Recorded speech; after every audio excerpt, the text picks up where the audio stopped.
Well, China is looking toward its military future as well. And what it sees might surprise you. Observers say there is a shortage of young men with the will and discipline to serve in the elite positions in their armed forces. It's called the Little Emperor phenomenon. Boys raised under the one-child rule are cherished and, you might say, spoiled. We're interested in brand names and video games and serving their country. It sounds familiar. Oh, so China is selecting elite high schools where young people will receive Top Gun training, preparing the next generation to be fighter pilots. Well, Ann Lee is a consultant on China issues and advises policymakers around the world. She's also author of What the U.S. Can Learn from China. Welcome to the program. Thanks for having me. We'll talk about this new law. What does this actually mean? What will happen? With the one-child policy, yes. They basically have tried to update it by allowing more families to have more than one child. And largely, they've made these changes because China's working population is basically predicted to fall very rapidly in the next 3 years. Mm-hmm. And so they want to actually now encourage people to have children because they could face a demographic time bomb here. And this is largely because they've just created so many opportunities that a lot of women, frankly, don't even want to be married and be household, wives and stay at home and raise kids. Mm-hmm. They'd rather pursue their career. So, and this basically is following the same trends that go on in the developed world.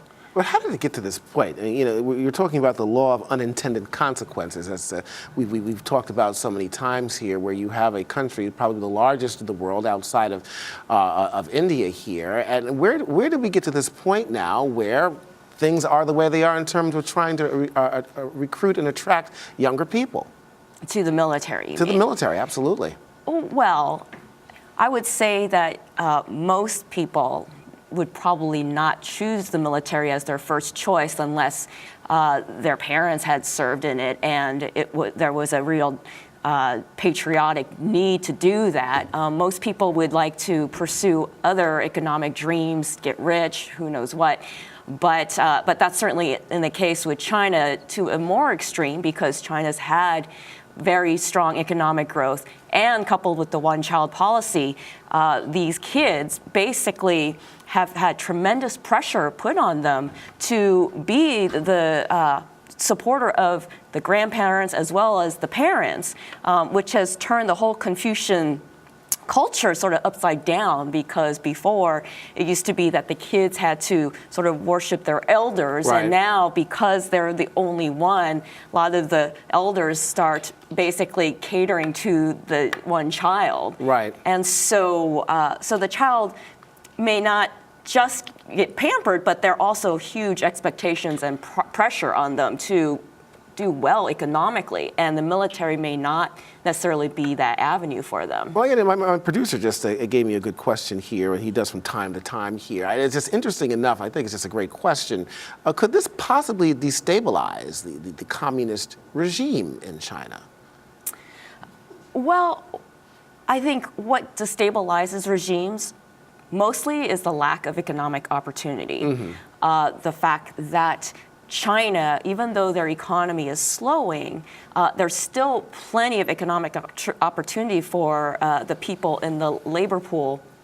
And in fact, their unemployment is so low that wage increases happen annually at a very rapid rate and, basically in the double digits. Mm-hmm. So when people are doing well and getting wage increases, it's very unlikely that they're going to be dissatisfied and cause, the chaos that people usually predict would happen prior to a revolution. Well, money is the root, of course, of all unease and perhaps destabilization in any country, and that the history proves that.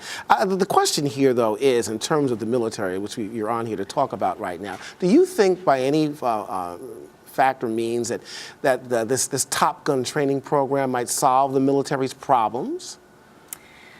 Well, China's military has many problems. One of them is that first, they don't have a lot of practical experience. Unlike the U.S. military, which has fought basically 10 wars in the last 20 years, they have had a lot of opportunity to work out any kinks in command structure, in all sorts of in logistics and all those other things that the Chinese military hasn't had the opportunity to, because they haven't really been in combat since the Vietnam War. Right.